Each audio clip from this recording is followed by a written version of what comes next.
Gilneas is one of the most requested features in Classic, plus a lot of people look at these gates here, these destroyed shitty gates, and think to themselves, what is behind this broken structure and what was the original Gilneas meant to be? We all know again, Greymane, Test Greymane, all the retail storylines, all the retail things, right? But when it comes to these big wolves, the question has always been, what was the vanilla storyline meant to be, and what was vanilla Gilneas supposed to look like? Now, when it comes to dogs, the Gilneans are Worgans. The Worgan curse is spreading quite through the whole universe of Gilneas. My dog, just like the Worgans, broke free. And as they go ahead, they spread this curse into Silverpine Forest, which is where we have the iconic Shadowfang Keep and the storyline happening around there. The curse of the Worgan, the sons of Arugal. You all, if you played hardcore, know the exact issue and the terror that Worgans can bring to you and your livelihood. Now, the other major issue is the Gilneas we got in Cataclysm and the Gilneas in-game are two separate beasts. The major difference, the Gilneas in Cataclysm actually exists, whereas the Gilneas in Classic, not so fucking much. So, allow me to introduce all of you to none other than Gilneas. This is the vanilla Gilneas. If you guys pull up a map, you open that map of vanilla, it looks like a really shitty dangling shrimp right to the south of Silverpine Forest.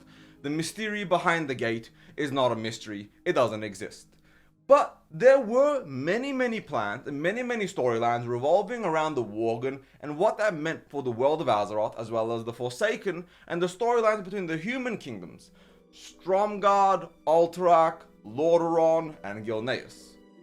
Now, sadly, a lot of storylines and story beats got scrapped so they could make new expansions. The original Classic, the original Vanilla, was meant to have forever more patches, but they decided, I think it was around Blackwing Lair, that they wanted to do expansions instead of forever patches and phases, because they thought that would be more accessible to new players. And I guess they did turn out to be somewhat correct in the long-term theory crafting of what World of Warcraft is. But now that we got that out the way, OG Gilneas, it's a beat, it's a story. And it's time for me to share with every single person here just what Gilneas was truly meant to look like. Now, in the grand scheme of things, Gilneas as a kingdom was quite literally created to be a color on the map for Warcraft 1 and 2. It's not really something that was truly fully expanded upon, honestly, not until Vanilla World of Warcraft. This isn't a precursor to Warcraft, like, they were not pulling lore from Warcraft 3 or Warcraft 2 or Warcraft 1. Gilneas was a forgotten byproduct from an era of the RTS genre. No real proof exists that they were only made to fill the color black for the black slot in the factions for the Warcraft RTS games, but that is realistically the only reason Gilneas even exists on the map. Now in Warcraft 3, lore-wise, Greymane did go ahead and send a contingent of forces to Stone Talon Mountains to help out with Jaina Proudmoore and the stories of Warcraft 3. But that is about the involvement of Gilneas. Come Vanilla, the devs made the Worgans. The Worgan curse started to pick up, and then the Gen Greymane and all this extra shit, that started to coincide and kind of come together as a story and an overall universal beat. But effectively, the Worgan we got in Cataclysm are technically the Worgan we were meant to get in Vanilla. The devs' whole plan and whole storyline quite literally revolved around the curse breaking down one of the last isolationist kingdoms on the planet, and what that would look like for the humans who now have to deal with a curse. They isolated themselves, they weren't touched by the scourge, they completely ignored all the issues of the wars and everything that happened, but they got plagued by the Worgans, by the beast within. Now right here, you guys see what I drew is technically a map that I think Gilneas will kind of pull inspiration from when they do add it to the game. You've probably seen TWOW's map, or seen other maps from other people who had inspiration, the Cataclysm map, all these different variations. But I do think we are going to get some semblance of, in this context, Cataclysm, as well as a unique twist to what Classic plus Gilneas itself will be. So right off the bat, isolationism, and of course the iconic Greymane wall just separating Gilneas from Silverpine Forest. Now, the wall itself will very likely be a dungeon. Whether you like it or not, the siege of Gilneas is going to be a neutral thing where the Horde are breaking in and the Alliance are breaking in to try to stop the Horde or try to defend Gilneas or try to stop the Worgen Curse from breaking through. Keep in mind that this is not a continuation of retail. The Classic Plus we are getting is very likely going to be a separate universe, a separate storyline, because retail's lore is so far gone that if we stay in Azeroth, we can't really have found stories because the impact of the world has changed drastically. They can only do so many events within 4 years, because keep in mind, from vanilla to the End of Wrath was 6 years. 6 lore years. We can't have multiple new raid tiers and apocalypses and issues in 6 years forever. So it will likely be an alternate timeline. Now, as far as a level bracket for the dungeon and the locale itself in general, in my personal opinion, I think the Gilneas Wall and the dungeon itself will be a 5-man dungeon and a level 35 to 45 dungeon. I don't think we're looking at an endgame dungeon. I don't think Gilneas itself will be an endgame zone. I do think we are going to get some form of customization for humans, because Classic Plus will have new races. It will have new customization, new models. Honestly, I wouldn't even be surprised if Classic Plus used full retail models. I can't say that it will, right? I do think if they do it, they'll add a toggle mode, but I honestly wouldn't be surprised whatsoever if they actually added retail models and just pulled retail assets to make, Gilneas look better, feel better, act more into the world itself. But I think this whole zone itself will be level 35 to 45. And I think that is a sweet spot, because a lot of people are going to be saying, but my endgame, what about me endgame? You can have raids that aren't situated in endgame zones. Raid locales don't have to be put in a level 60 zone. In this hypothetical instance, say Greymane Keep over here. Keep in mind, I did use some of Cataclysm's features to make sense logistically. So right there, you have Greymane Manor. And that can be a level 60 raid, a max level raid, situated on the eastern tip, right here, or the western tip of Gilneas. So for all the people questing and dungeoning and enjoying the world in the zone, everyone else will quite literally be taking a flight path from either Undercity or Stormwind or Ironforge, all the way right here. Imagine there's a flight path somewhere here, like the Horde camp up here, Alliance camp up here, or vice versa, south of it. So Horde would be over here, a Horde boat comes here, or a Horde Zeppelin, and an Alliance Griffin lands over here. Because the inside coastal area,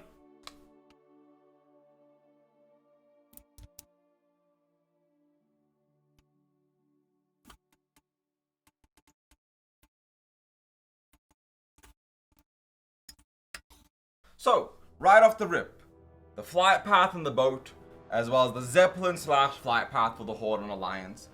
No one else would likely, for the most part, be doing anything here at all, aside from, of course, mage boosters, because let's be real, even if Classic Plus is an amazing experience, we're gonna have boosters. It's Classic. Well, I don't know how the devs are gonna address that shit without mass banning half the player base, but bots are just gonna be part of the entire situation, the entire experience. We just have to accept that bots are coming, right?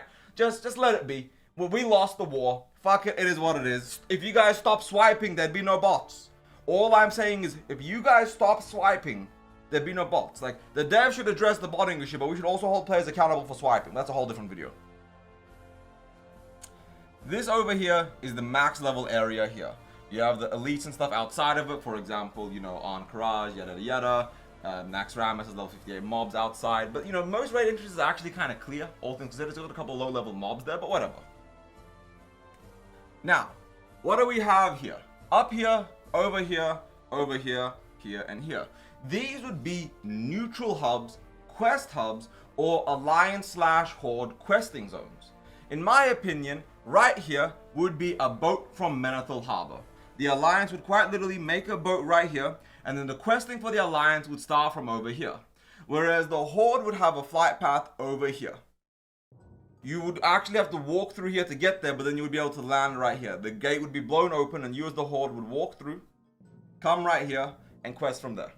Whereas the Alliance will have a boat from South Shore heading here, as well as Menethil Harbor. Again, my personal opinion, my theory, what I think would look cool and be interesting and make the world feel more alive.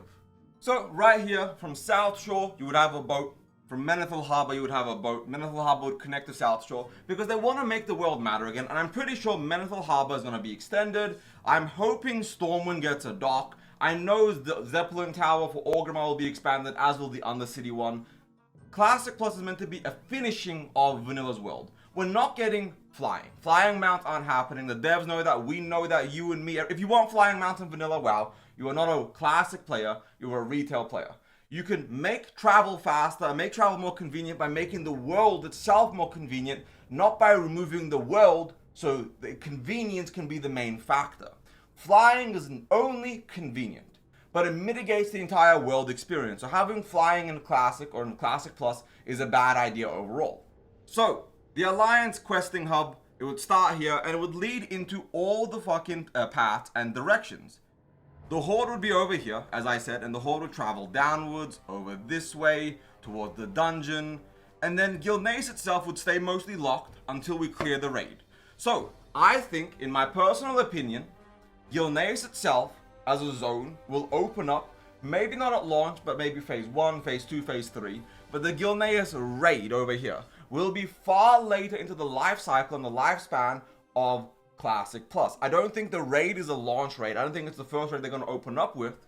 Whether it's the Siege of Gilneas, the Greymane Manor raid, maybe they even make the Greymane Wall, like the Ancrage event, level 60s, everybody grouping together, trying to break the wall down, a huge event around it, and you know, PvP, all that cool stuff. And then, for example, somebody gets a rideable Worgen from like an epic quest line after harvesting 10,000 Worgen furs or something. There's cool things they can do in that regard, but like, regardless of what raid is what, I don't think the raid for Gilneas will be there at launch. I think Gilneas' zone isn't a far-fetched experience to be added into the game in a reasonable time frame, a reasonable time span. I think it will make sense logistically to add it to the game so people can enjoy the world and enjoy what it's meant to look like. So right here on screen, you guys can see the vanilla outline of Gilneas. It's a floppy penis. It's a flaccid dick. It's not anything like that of Retail WoW's Gilneas, or Cataclysm's Gilneas. There really wasn't much here. You guys can quite literally see right here. That is the Greymane Wall. This is Gilneas right here. It is small, doesn't really fit in the map. They very clearly just stopped working on it just to be done with it. It wasn't something that actually truly got finished in time for anybody to really experience the vanilla Gilneas. And they completely changed the map itself to make the world of Gilneas feel better once they did transition it from the vanilla version to the Cataclysm version. So right here, behind me, through my slightly see-through shirt, you have Cataclysm Gilneas. This is the retail Gilneas you've all come to know. I want to say love, but let's be real here. No, you guys don't love it. Not my classic community at least. Anyways, there's the Greymane Wall all along the northern edge. It's much bigger than it is in Vanilla WoW. You have Gilneas City, you have Greymane Manor right over here, and then, you know, Cataclysm sunk the world and destroyed it. You then, of course, have over here the, you know, the sickening, the corruption, all that stuff, and you have all the little, like, story and beat points. Whereas right here is Gilneas before Cataclysm, before the Cataclysm destroyed the world. You can quite literally see that it's almost reminiscent of what it is in Cataclysm, but it also feels more in line with what it looked like in Vanilla. It feels more like a continuation, an homage to the Vanilla WoW's girthy Gilneas. And you can see the tear in the Greymane Wall, you can see the little dock town here, Gilneas City, you know, the bridge, all the little things. You have Greymane Manor, you have the little forest thicket right here. And Gilneas as a zone has a lot of mystery and lore and charm behind it, from the Worgen to the last surviving human kingdom in the north. Keep in mind that in the north there is no more Alliance factions. You have Airy Peak for the Wildhammer Dwarves, and that's about it. South Shore, of course, in Vanilla is Alliance, and then by Cataclysm, Sylvanas does some shit to it. But you guys can quite literally see that the human element for northern eastern kingdoms is missing, and Gilneas is that avenue, that connection to bring the might of Stormwind to the north. Just like in the same vein, we'll be able to bring the might of Orgrimmar, the might of the Horde, to the south of eastern kingdoms, and then vice versa, with other zones being added into Kalimdor later on. Now, Gilneas in Vanilla is a very forested, dark, gritty area. It's similar to Silverpine Forest. You guys have seen it multiple times. I've showed it this video several times. That dark, gloomy atmosphere is what makes Gilneas Gilneas. It's meant to be that shadowy, sinister kingdom who was always isolated and selfish based on their own personal beliefs, not wanting to be involved, wanting to be independent. And the mountains all around everywhere makes the zone very insulated and closed off. Mountains, dark, gritty forests. I assume there'd be another forest here. I just didn't add one to the map for, I don't know, particular reason. You would have paths connecting quests in the mountain, harpies, kobolds, creatures, worgen. You would have worgen that are conscious and understanding of who they are. You would have Forsaken and Lordaeron sympathizers. You'll have remnants of human supremacy, Garathos. You will see people and stories culminate here between the Alliance and the Horde about the fate of the last kingdom in the Northern Eastern Kingdom. The last successor to the Arathi Empire, to Arathor. Well, to be fair, Stormwind is the successor because they're the biggest and strongest. But in this context, this right here still stands. The Horde Hub, the Grey Main Walls, late game dungeons, a level 60 dungeon talking about the beginning of the curse. The dungeon could be in the depths of this forest as well. Like, the dungeon location isn't super relevant. The hub locations aren't very relevant. The hubs can be anywhere. The whole point of this video is to showcase what Gilneas itself could be, what Gilneas itself could add, what Gilneas itself could truly contribute to the experience and the world and the story of Classic Plus. Because Classic Plus itself is coming. It's not a matter of if, maybe, who, why, when. It's simply, and only, to be fair, I said when, but when is the only question. The when. And I think it's November this year. I think Classic Plus is a lot closer than you guys are aware of, and I think you guys are all going to be surprised at how goddamn good Classic Plus itself is. Keep your ears open. There's so much information out there that you guys aren't paying attention to. No, I'm not going to say anything. This right here isn't exactly what Gilneas will look like. Nothing on this thing is accurate except for maybe Gilneas City being a giant fucking circle in the middle of a lake. And this lake up here, because there's lore-wise, there's meant to be a big lake over here. It should like spill over into the wall. And the wall is technically meant to go over the lake and separate it. So the waterfall goes on one side and both the other side. That's about the only thing that's really relevant to Gilneas architecturally. City in a circle and this river basin over here. Everything else is quite literally this. So, I can't wait to dive into Classic Plus with all of you. But let me know what zone you want to hear about next. I'm very curious what people's thoughts are on other zones, what you're excited about. What part of the world and the lore and the storytelling truly makes you, as a player, excited? Thank you all for watching. If you like this video, like and subscribe. If you hated it, understandable. Dislike and subscribe so the crazy whiteboard man can be off your feed till the next video. Thank you all. Ebonhard out. Peace.